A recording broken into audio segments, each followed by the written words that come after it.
नमस्कार, आप देख रहे हैं साधना न्यूज मध्य प्रदेश और मैं हूं आपके साथ मेघा जैन। आपने देखा कि किस तरीके से रंजित हनुमान की प्रभात फेरी में उस 23 वर्ष के युवक को मौत के घाट उतार दिया गया। नाम था शुभम रघुवंशी। आज मैं उस परिवार के साथ बैठी हूँ। जब ये बात मैं आपको बता रही हूँ तो मुझे तो अत्यंत दुख है ही, लेकिन उस परिवार का दुख देखकर मुझे लगता है कि इसको कभी भरपाई नहीं की जा सकती।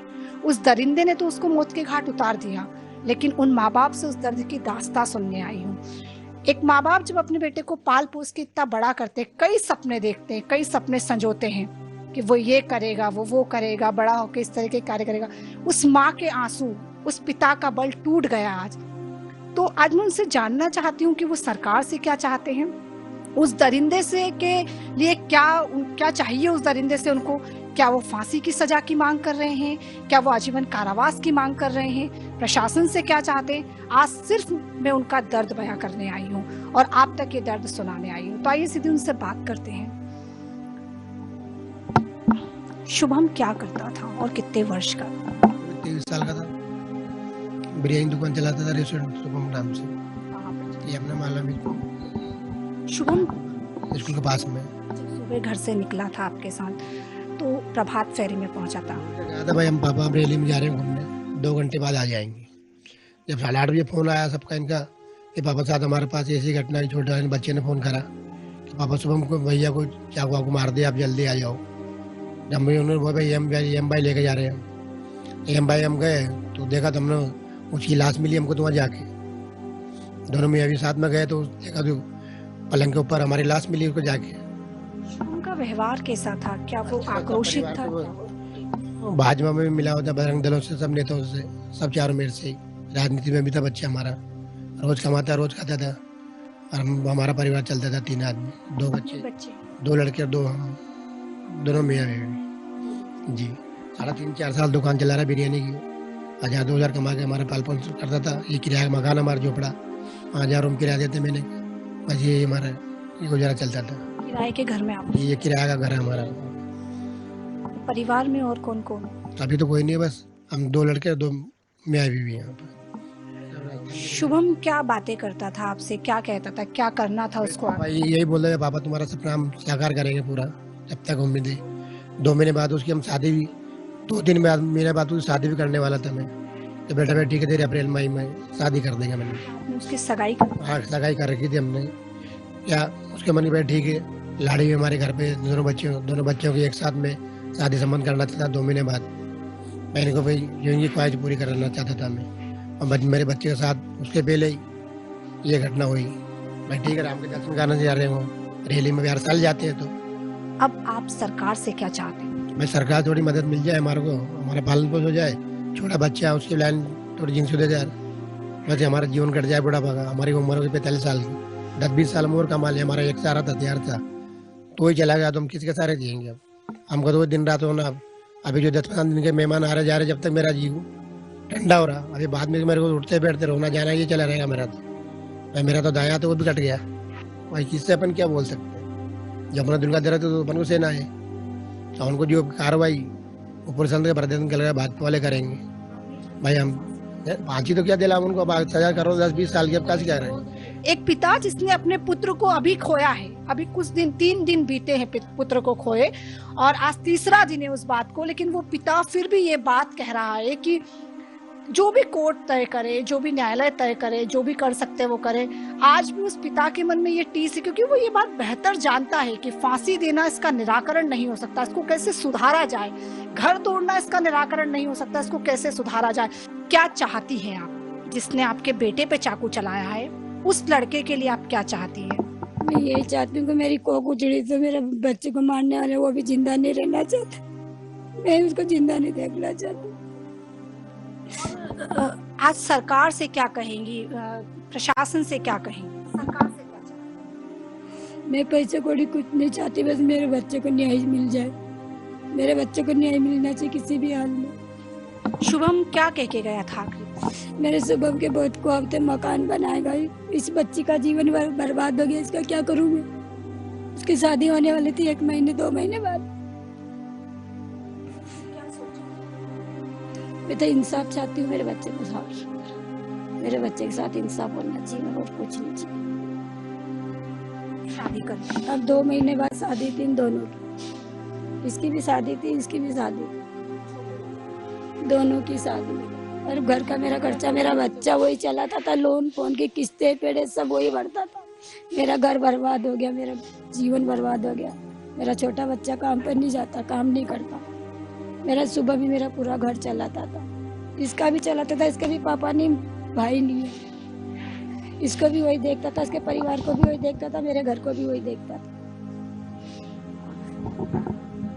शुभम अब चले गया है, अब आप आगे की जिंदगी के लिए चाहती हैं कि आपके छोटे बेटे को सरकारी नौकरी दे दी जाए, और आप बहू का क्या?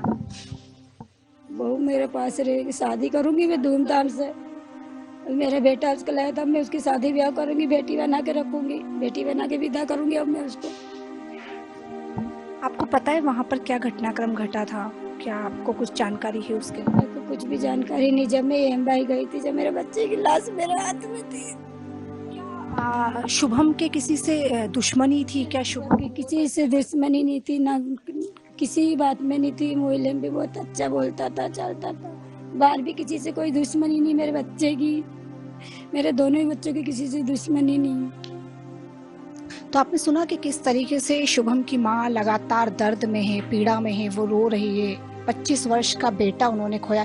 वो कोई एक्सीडेंट से नहीं खोया है, कोई उससे नहीं खोया है, कोई आकस्मिक घटना नहीं। आकस्मिक घटना है ये, एक ऐसा घटनाक्रम जिसने पूरे इंदौर शहर को दहला दिया है। आप राम के मंदिर में पहुंचते, आप प्रभात फेरी में पहुंचते और वहां पर 25 वर्ष के युवक की सिर्फ टक्कर लगने से हत्या कर देते हैं। आप उस दर्द को समझिए, उस परिवार के दर्द को समझिए। चूंकि साधना न्यूज इसको कवरेज करने इसलिए आया ताकि आप उस दर्द की दास्तां को समझ पाए। मंगेतर भी हमारे साथ मौजूद है, उनसे बात करेंगे। मुस्कान, शुभम क्या कहते थे आपसे? मैं तेरे को हमेशा खुश रखूँगा, मैं तेरे को कभी दूर नहीं करूँगा। मेरे पापा भी नहीं है, मेरा भाई भी नहीं है, तो उनने मेरे को ये बोला था कि मैं तेरे को कभी दूर नहीं करूँगा, ना तेरे पापा की याद आने दूंगा, ना तेरी मम्मी की, किसी की भी नहीं, तेरे भाई की भी नहीं। तेरे को इतना अच्छा रखूँगा। कितने वर्ष का रिश्ता था? हमको 6-7 साल हो गए थे। लव मैरिज थी आपकी? हाँ हाँ, 1 मिनट नहीं रहती थी मैं, तो मैं कैसे रहूँगी अब? सरकार को क्या कहना चाहती? उनको भी फांसी की सजा मिले। मेरे लिए कुछ भी नहीं, मेरे लिए जो था वो तो चला गया, मेरे को तो कुछ भी नहीं चाहिए, बस उसको इंसाफ मिल जाए। शुभम के भाई भी मेरे साथ मौजूद है, इस घटनाक्रम को हम जानना चाहेंगे। आप वहीं पर थे, विस्तार में बताइए, हुआ क्या था एक्चुअली? हम ना भैया बजरंग दल का था, वो बजरंग दल के उससे गया था भैया। हम मतलब बजरंग दल के उससे गए थे भैया, क्योंकि वहाँ का मेन था भैया शुरू से ही बजरंग दल का उसमें रिया है। वो हर बजरंग दल की प्रभात फेरियों में, रैलियों में, उसमें जाते रहता था वो। तो हम बजरंग दल से ही गए थे और रैली का संग साथ साथ चल रहे थे हम। तो टक्कर लगने में आता भाई हुई इनकी, तो उन्होंने चाकू निकाला और चाकू गला मार दिया। नहीं, भीड़ लग रही, भीड़ आ रही, जनता आ रही थी, तो टक्कर लगने से हो गई। वो नशे में तो जिसने मारा वो कम वो ऐसे मारा गुटे में, वो भी 6-7 जन है। जब मारा को हत्या हुई इनकी, तो चले गए इधर। तो भैया इधर आया तो फिर पीछे आके दोनों पकड़ा और एक ने चाकू मार दिया गले। पुलिस तो थी नहीं, दूर दूर तक पुलिस नहीं थी, एक पुलिस वाला नहीं था, तो बुलाएंगे किसको? भीड़ इतनी थी तो एम्बुलेंस मतलब। हमने सुना शुभम किसी को बचाने के लिए जा रहे थे, तब ऐसा हुआ। शुभम की टक्कर भैया की टक्कर नहीं थी, वो बच्चों भी थे वहाँ पर, तो मारा कुटी चली थी, तो बच्चों को मारा कुटी करते। अब ऐसा बच्चों चाकू वाकू लग जाते, तो भैया ने उनको हत्या भी करी, तो भागे। तो भी उन्होंने भैया को देख लिया था, भैया उनकी नजर में आ गया था। तो भैया जब आने लगा ना, तो उन्हें पीछे से आकर हमला करा उसको, पीछे से आकर चाकू मारा उसको। बल्कि उसका कुछ था ही ना, उसकी दुश्मनी थी ना कुछ था, वो लड़ाई झगड़े से एकदम दूर रहता था, बस घर परिवार चलाना, वहाँ वही व्यक्ति था मैं। अब देखना होगा कि प्रशासन कितनी मुस्तैदी से काम करता है, सरकार कितनी मुस्तैदी से काम करती है, क्योंकि इनके आंखों के आंसू ये लगातार बता रहे हैं कि इनके दर्द और पीड़ा क्या है, जो हम और आप समझ नहीं सकते हैं। शुभम की बुआ भी मेरे साथ मौजूद है, बहुत कुछ है उनके मन में कहने के लिए, बहुत दर्द है उनके मन में। आइए उनसे बात करें। मेरा भाई यही है, इसके 2 बच्चे हैं।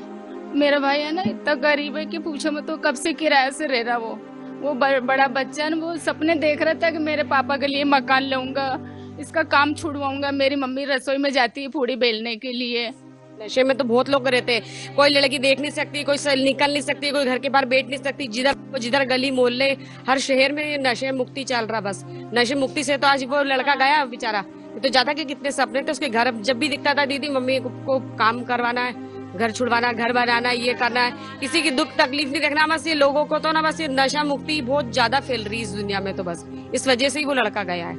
भाई सरकार सबके लिए एक मान्य सामान्य है। भाई इसमें हथियार कैसे अलाउ हुए? भाई पुलिस प्रशासन कहाँ था उस समय? भले कितने भी लाख जनता हो, भाई आप इतना बड़ा काम कर रहे हो, आपको पुलिस प्रशासन रखना चाहिए। भाई मारपीट तक सीमित है, भाई हथियार कैसे अलाउ हुए? बस हथियार का बोलो आप, हथियार कैसे अलाउ हुए वहाँ? बस इतना बस है, हथियार से हुई ना, चाकू लगाना उसको। बस मेरा वही था, भाई हथियार कैसे अलाउ हुए? हथियार नहीं होता तो आदमी मरता नहीं। पूरा टोटल नशे नाइट वाले थे, भागरतपुरा के जितने भी थे भाई, जो भी पार्षद का दुबे को अपने कोई लेना देना नहीं है। हाँ, पूरा नशे का मन बना चुका है। कल पूरा इंदौर शहर नशे का अड्डा चुका है। जब भागीरथपुरा तो बाढ़ का पाउडर बिक रहा बाकायदा, किसी का बच्चा चले गया, अभी कोई किसी युवा के साथ भी हो सकता है, कोई के साथ। सरकार को इस तरह नशे के खिलाफ ध्यान देना चाहिए।